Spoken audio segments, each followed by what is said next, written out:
এইভাবে ডিম ছোঁড়া যা চলছে, এই ডিম ছোঁড়া সংস্কৃতির বাইরে আসতে হবে, কারণ সারা দেশের মানুষ দূরদর্শনের মাধ্যমে এটা দেখতে পাচ্ছে। এতে পশ্চিমবঙ্গের খুব একটা মুখ উজ্জ্বল হচ্ছে না।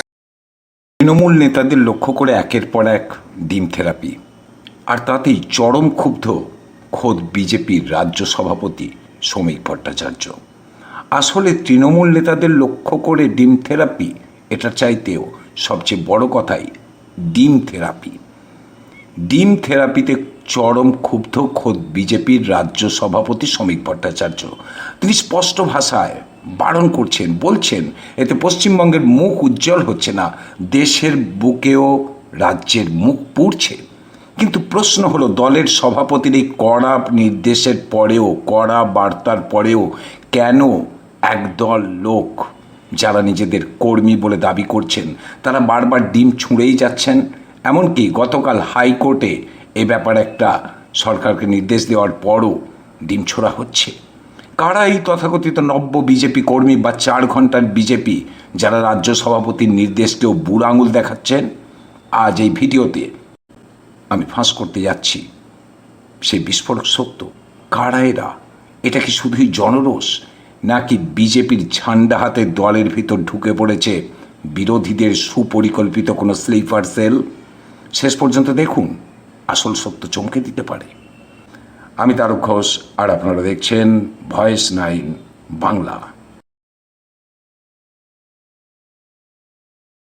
এটা কোনো সুস্থ সামাজিক ব্যবস্থা নয়। কারোর প্রতি আক্রোশ থাকতে পারে, ক্ষোভ থাকতে পারে, স্লোগান দিন, প্রতিবাদ করার অনেক ভাষা আছে, কিন্তু আমার মনে হয় এটা ঠিক নয়। আমাদের দলের কোনো কর্মী ডিম ছোড়েনি। 75-25 ভাগে যেখানে বিচ্যুতি হয়েছে, কেউ অভুক্ত ছিল আর কেউ ভরপেট খেয়েছে। এই অভুক্তরা এখন ডিম হাতে বেরিয়ে পড়ে কিছু লোককে ছুটছে, এটাও আছে, মিলিয়ে মিশিয়ে আছে ব্যাপার।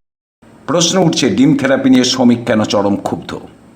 দেখুন, শ্রমিক ভট্টাচার্য একজন আজীবন আরএসএস করা এবং দীর্ঘদিনের সংসদীয় রাজনীতির সঙ্গে যুক্ত থাকা একজন মার্জিত নেতা। কেন তিনি এই সংস্কৃতির বিরুদ্ধে? ভেবেছেন? আমার মনে হয় শ্রমিকবাবু হয়তো মনে করছেন ডিম ছোড়া কোনো সুস্থ রাজনৈতিক কর্মসূচি হতে পারে না। প্রতিবাদ করার জন্য স্লোগান আছে, অন্য গণতান্ত্রিক ভাষা আছে, কেননা এটা গণতান্ত্রিক দেশ, প্রতিবাদ করতে পারে। আর রাজ্যের ইমেজ নষ্ট হচ্ছে। বাংলা দীর্ঘদিন ধরে অত্যাচার সহ্য করেছে, প্রথমে 34 বছর, পরে 15 বছর, কিন্তু তার প্রতিবাদ ডিম ছুঁড়ে হতে পারে না। সারা দেশের মানুষ যখন টিভিতে এগুলো দেখছে, সংবাদপত্রে পড়ছে, তাতে গোটা পশ্চিমবঙ্গের মাথাটাই হেঁট হচ্ছে। আর একটা কথা আমার মনে হচ্ছে, সেটা হচ্ছে রামরাজ্য বনাম উগ্রতা। বিজেপি নিজেদের একটি সুশৃঙ্খল আদর্শবাদী দল হিসাবে দাবি করে। ডিম ছোঁড়া বা উগ্রতা সেই ব্র্যান্ড ইমেজের সঙ্গে খাপ খায় না। তাহলে সভাপতির কথায় কান্না দেওয়াই নব্য কর্মীরা আসলে কারা? শ্রমিক ভট্টাচার্য এদের পরিচয় দিতে গিয়ে বহুদিন থেকে একটি শব্দ ব্যবহার করছেন, 4 ঘন্টার বিজেপি। অর্থাৎ এরা দলের আদি বা পুরনো কর্মী নন। কারা এরা তাহলে? আগ বাড়িয়ে যেখানেই কোনো তৃণমূল নেতাকে দুর্নীতির অভিযোগে গ্রেপ্তার করা হচ্ছে, তখনই এরা ঝাঁপিয়ে পড়ছে সেই জায়গায়, মহিলা পুরুষ নির্বিশেষে ডিম ছুটতে শুরু করে দিচ্ছে। কারা এরা? এরা কি বিজেপির ভালো চাইছে, নাকি বিজেপির অন্দরে এরা ঢুকে পড়ে খোপড়া করতে চাইছে দলটাকে, দুর্নাম করতে চাইছে এরা?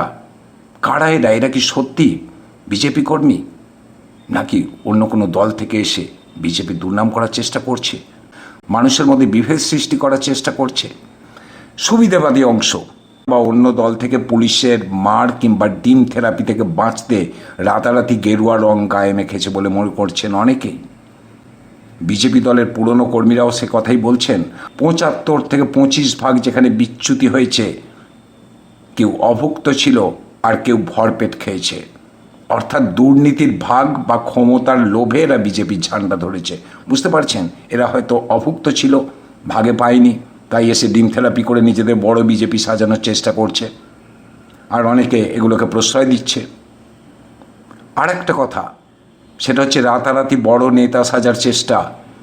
শান্ত নিয়মতান্ত্রিক আন্দোলন করলে সংবাদ মাধ্যমে মাইলেজ পাওয়া যায় না, তাই তৃণমূলের চোর বা দুর্নীতিগ্রস্ত নেতাদের ডিম ছুঁড়ে এরা রাতারাতি নিজেদের হিরো বা বড় নেতা হিসাবে প্রমাণ করতে চাইছে, যেটা কিন্তু দলের শীর্ষ নেতৃত্ব একেবারেই পছন্দ করছে না। তা সত্ত্বেও চালিয়ে যাচ্ছে কেন? আজও বিভিন্ন জায়গায় এই ধরনের ডিম থেরাপি হয়েছে বলে জানা যাচ্ছে। বিজেপিকে মানুষের চোখে উগ্র এবং সংস্কৃতিহীন প্রমাণ করতে বিরোধীরা কোনো চাল খেলছে না তো? এমনটা হতেই পারে অন্য দল থেকে সুপরিকল্পিতভাবে কিছু ক্যাডারকে বিজেপির মিছিলে ঢুকিয়ে দেওয়া হচ্ছে, বা যখন কাউকে গ্রেপ্তার করা হচ্ছে তারা বিজেপি সেজে এসে ডিম ছোঁড়া শুরু করে দিচ্ছে। অতি উৎসাহ নিয়ে ডিম ছুঁড়ছে, বিশৃঙ্খলা সৃষ্টি করছে, যাতে সাধারণ মানুষ ক্রমশ বিজেপির ওপর ক্ষুব্ধ হতে শুরু করে। আর রাজ্য সভাপতি শ্রমিক ভট্টাচার্যের লাইন অমান্য করার অর্থ হলো দলের চেইন অফ কমান্ড বা অনুশাসনকে দুর্বল করা। যদি এই সমস্ত নব্যকর্মীরা বারবার এই নির্দেশ অমান্য করে, তবে আদি বনাম নব্যকর্মীদের দ্বন্দ্ব চরমে উঠবে এবং দল ভেতর থেকে দুর্বল হতে শুরু করবে, যেটা কিন্তু প্রকারান্তরে বিরোধীদেরই সুবিধা করে দেবে। সুতরাং শ্রমিক ভট্টাচার্যের এই ক্ষোভ অত্যন্ত যুক্তিযুক্ত। দল যদি এখনই এই 4 ঘন্টার বিজেপি বা অনুপ্রবেশকারীদের চিহ্নিত করে ঘাড় ধাক্কা না দেয়, তবে আগামী দিনে দলের অনুশাসন রক্ষা করা কঠিন হয়ে পড়বে বলছেন রাজনৈতিক মহল। এখন প্রশ্ন আপনার কাছে, আপনার কি মনে হয় এই ডিম ছোড়া নব্যকর্মীরা কি সত্যি সাধারণ মানুষের আগের বহিঃপ্রকাশ, নাকি এর পিছনে রয়েছে বিরোধী দলের বড় রাজনৈতিক সুপারি বা স্লিপার সেল? আপনার মূল্যবান মতামত নিচে কমেন্ট করে জানান।